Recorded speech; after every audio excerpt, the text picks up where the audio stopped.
Ang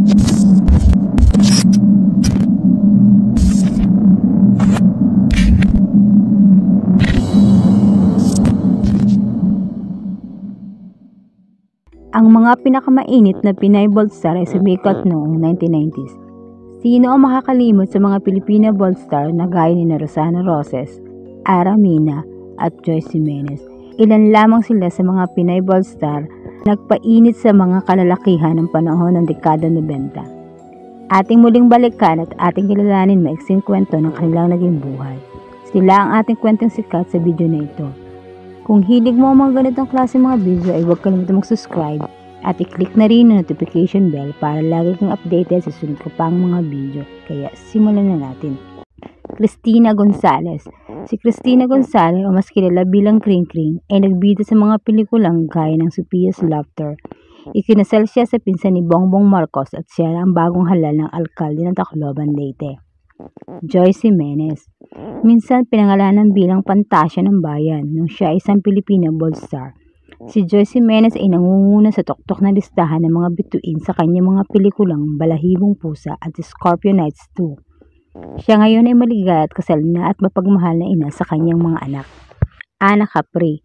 Pinaglaban ni Ana Capri ang kanyang mga kakaibang katangian bilang isa sa pinakasikat na Pilipina Bold Star.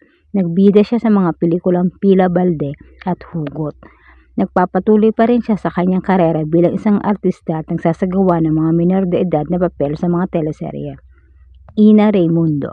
Sumikat ang dating matapang na aktres na si Ina Raimundo matapos ang kanyang stint sa pelikulang Sabado Nights at muli ay bumalik siya sa entertainment industry dahil napapanatili niya ang magandang figura sa kabila ng pagkakaroon ng 5 anak. Sunshine Cruz. Si Sunshine Cruz ay bahagi ng Cruz Ladies na umarangkada noong 90, kasama ang kanyang mga pinsan na sina Donna, Cheryl at Geneva. Gumanap siya sa mga pelikulang X at kabit ni Mrs. Montero.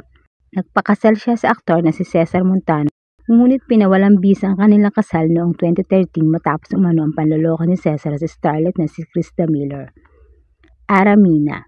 Si Ara Mina ay isang mainit na bituin dahil sa kanyang voluptuous figure. Siya ay marami nagawang pelikula tulad ng Laro sa Baga at Kalabit. Matapos ang isang iskandalo na kinasasangkutan kay Jo Marie Iliana na humantong sa hiwalayan ni Jo Marie at ang kanyang asawang si Aiko Melendez, naging still ang kanyang kasikatan. Noong 2014, ipinanganak niya ang isang anak na babae, Amanda Gabriel Meneses, na ang daddy ay si Patrick Meneses na dati ring kasintahan ni Aiko. Glidel Mercado. Si Glidel Mercado ay isa sa mga babaeng White Castle, mga babaeng naka-red swimsuit habang nakasakay sa kabayo at bida sa mainit na pelikulang Sidhi. Siya na ngayon ang asawa ni Tonton Gutierrez at patuloy pa rin sa pag-arte sa pagkuha ng mga drama roles. Priscilla Almeda. Isa sa pinakamagandang sexy na bituin sa kanilang dekada. Nagsimula siya bilang Abby Biduya at sumikat bilang Priscilla Almeda nang gumanap siya sa pelikulang Sariwa noong 1996. Usap-usapan ng mga netizen na napunta si Priscilla sa Japan pagkatapos na humina ang kanyang karera, pelikula at gumanap na lang sa mga nightclub. Claudia Coronel. Si Claudia Coronel ay sumikat bilang isang pinagkaloobang matapang na artista. She headlines Quezon Puti and live show. Inuulat na lumipat siya sa Estados Unidos at nagtatrabaho bilang isang caregiver pagkatapos ay nagpakasal. Rosana Roses. Hindi makukumpleto ang listahan ng 90s Bold Star kung wala si Rosana o sang Roses. Siya ang icon ng kanyang panahon na pinagbibidahan ng maraming maiinit na pelikula. Mula sa pagiging matapang na bituin, lumipat siya sa isang karakter-actress at pinagbuti ang kanyang craft. She appeared in TV5 miniseries ang Ngalan ng Ina in 2011 with Nora Honor. At iyan po ang maiksing kwento ng mga Pinay Bold Star ng dekada 90. Kung nagustuhan ang aking video, huwag kalimutang subscribe sa aking channel. Salamat. Flashback.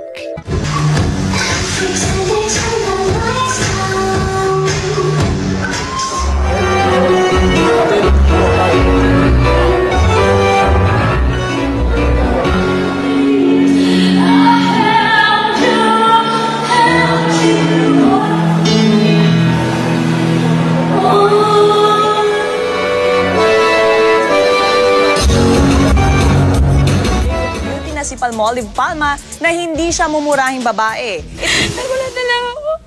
Wala na ako ng fiancé ko. Isa na namang sexy na Pinay ang may kumalat na sex video. Hindi ito alam ng karamihan ng isang Pinay na miyembro ng Baywalk Buddies na si Palmolive Palma ay may naturang sex scandal na kumalat noon. Ating muling balikan at ating kilalanin ang maiksing kwento ni Palmolive Palma.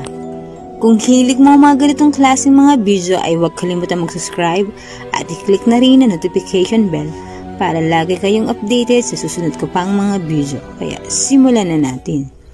Kinumpirma ng Baywalk Buddies member na si Joyce Rivera at ng manager nila si Lito de Guzman na meron ng sex video ang co-member niya si Palmolive Palma at ang Pinoy Big Brother Celebrity Edition 2 housemate na si Will Dubong. Ayon kay Rejoice, last year pa raw ang naturang video. Ito ay una nang galing sa cellphone ni Palmolive. Pero hindi si Palmolive ang kumukuha. Nasa baba siya. Nangingiting bahayag ni Rejoice. Napanood daw mismo ni Rejoice ang naturang sex video. Kaya nang muling itanong ng Showbiz Press na present sa album launching ng Baywalk Buddies kung si Will talaga ang nasa video, sagot ni Rejoice, oo, si Will yun. Sa amin kasi natural na yung nagse-share ng notice stop. Nakakainggit nga eh. Di umano sa naturang video ay ang film model na si Will, na ngayon ay nasa loob ng bahay ni Kuya. Hindi ito aware sa di umano'y sex video niya. Ayon pa kay Rejoice, kasalukuyang nasa Australia si Palmolive at nagsoshow kasama ang ilang miyembro ng Baywalk Buddies. Samantala, kinumpirma rin ng manager ng Baywalk na si Lito de Guzman ang naturang sex video ni na Palmolive at Will. Sinabi ni Lito na nakita rin niya ang iba pang mga taga-kampo niya ang video. At lahat sila ay naniniwalang sina Palmolive at Will ngayon.